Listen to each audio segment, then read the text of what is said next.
Hi everyone and welcome back to my channel. Today I wanted to share with you how I make these amazingly delicious bagels. Pesach is over and I thought what better way to celebrate than to make some gluten. So I have some bagels here and I wanted to take you along and show you how I made mine. Now let's get into the video. Into a standing mixer, I added 1 cup plus 2 tablespoons of high gluten flour, plus 1/4 teaspoon of yeast, 1 cup of cold water. I give everything a mix. So what I just made is basically called a sponge. It's like a starter. It has the yeast that's going to start rising and fermenting, and once that's done, we're going to be making the rest of the bagel recipe. So this is what it looks like when the starter has been done. Depending on the kind of flour that you use, the starter may be a little bit more liquidy, and that is completely fine. Just set it aside into an oven. I place my light on in my oven, which conducts more heat and allows the starter to ferment much faster. Into the bowl where we made our sponge, I add in 5 1/4 cups of high gluten flour, 3/4 teaspoon of yeast, 3 teaspoons of salt, and 1 1/4 cups of water. Now that all the ingredients have been placed into the mixer, I set it to the first setting and I allow it to go until all of the flour is incorporated into the dough. I'll have the link of the mixer that I am using in the description box below for anyone that is interested.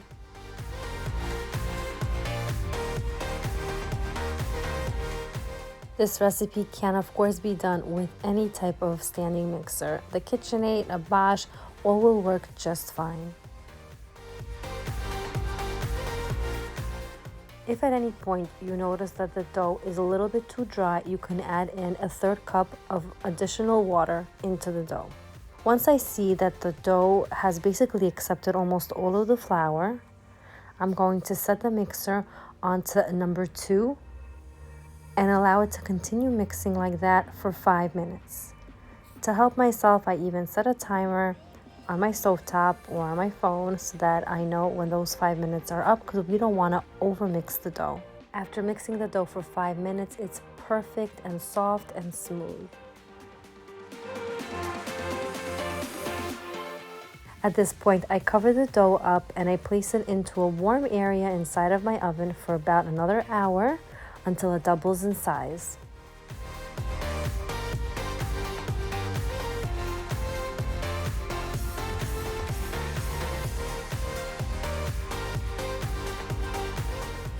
Place the dough onto a working surface, and I'll show you 2 different ways that I've learned to shape bagels.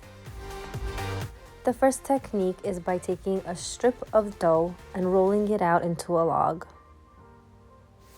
Once the log has been made, you twist the dough around your hand, cut off the excess, and roll those 2 ends between your hands and the table until everything is seamless.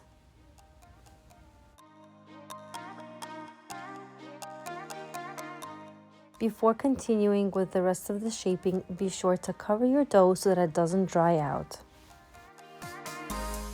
Here again, I roll out the dough into a log, wrap it around my hand, and take the 2 ends and roll it between my hand and the table until everything is perfect.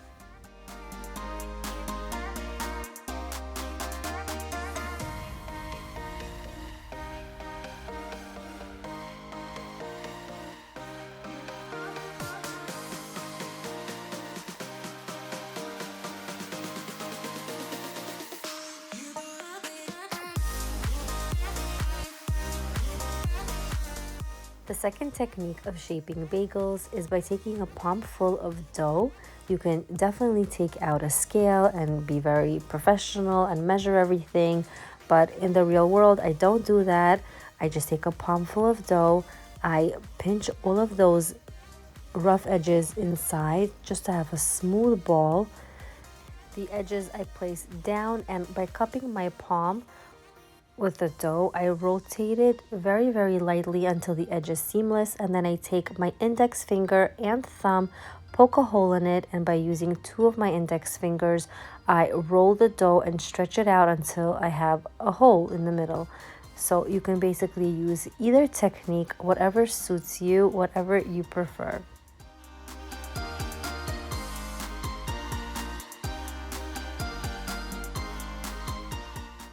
I place a moist towel over the top of the shaped bagel so that they don't dry out.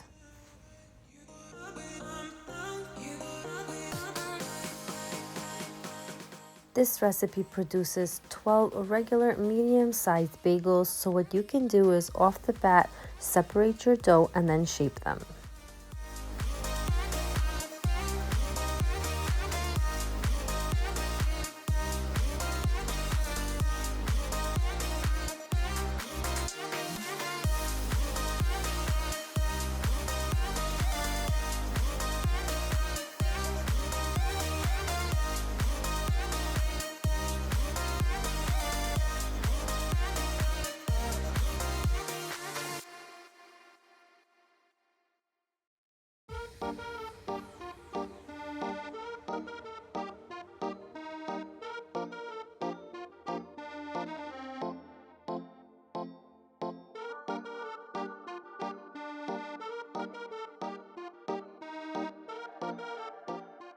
Now that all of the bagels have been shaped, I let it rise for 30 minutes covered with that moist towel.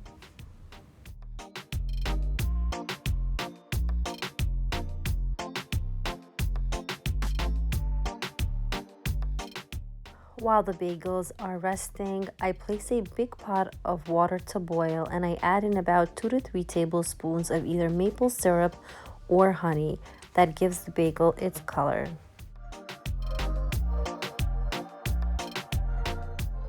When the water starts to simmer, I place about 3 to 4 bagels at a time into the water and I let it boil for 30 seconds on each side.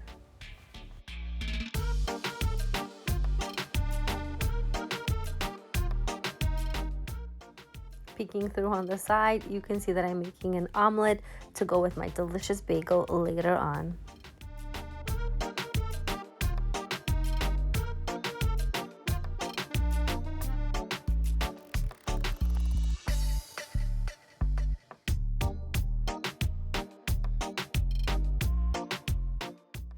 After the bagels have boiled, I remove them by using a fork and a wooden spoon and place them back onto the tray.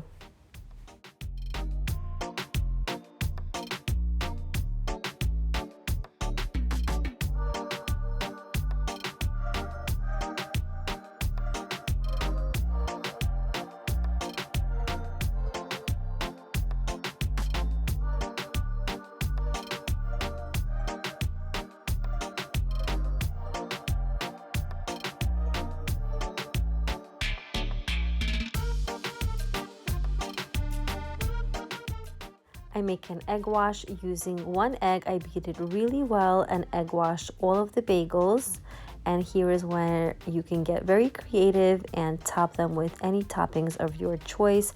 In our family, our favorite is everything but the bagel seasoning, and that is what I'll be using today. But you can make them sesame flavored, or you can leave them plain or just with salt. And let me know in the comments down below what is your favorite. I'm very curious.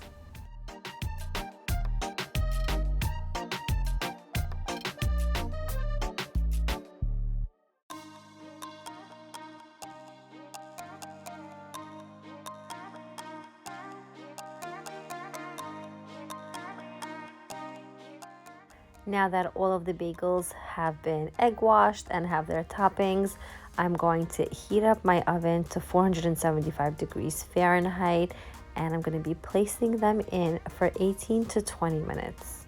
And this is what they look like when they come out. Don't they look amazing? They tasted incredible as well.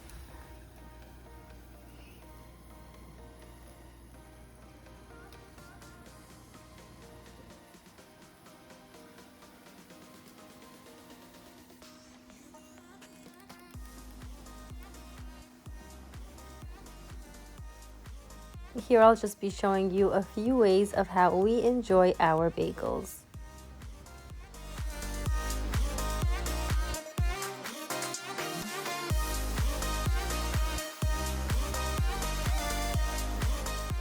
The first way we love to enjoy it is by placing an omelet right into the middle of it with some tomatoes, avocados, and lettuce.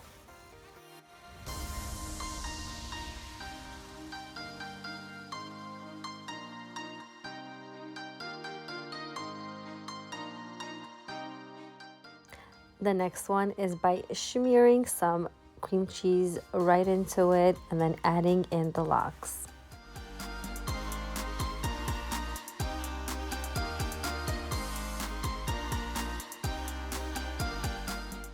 I also made some homemade tuna that I top with some avocados and lettuce as well.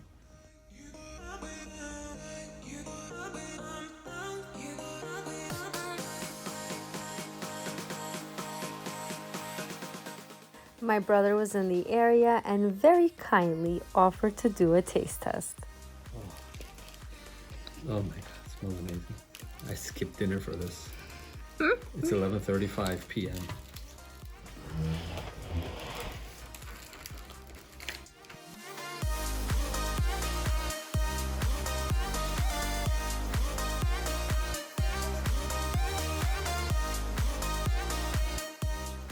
Well, that's it for this video. I hope you guys all enjoyed. These were so incredibly delicious. I really highly recommend that you make them. And if you do, don't forget to tag me on Instagram. I would love to see your bagels, how you guys make them, and how you enjoy them in your house. Don't forget to leave me a comment down below and subscribe. Until next time.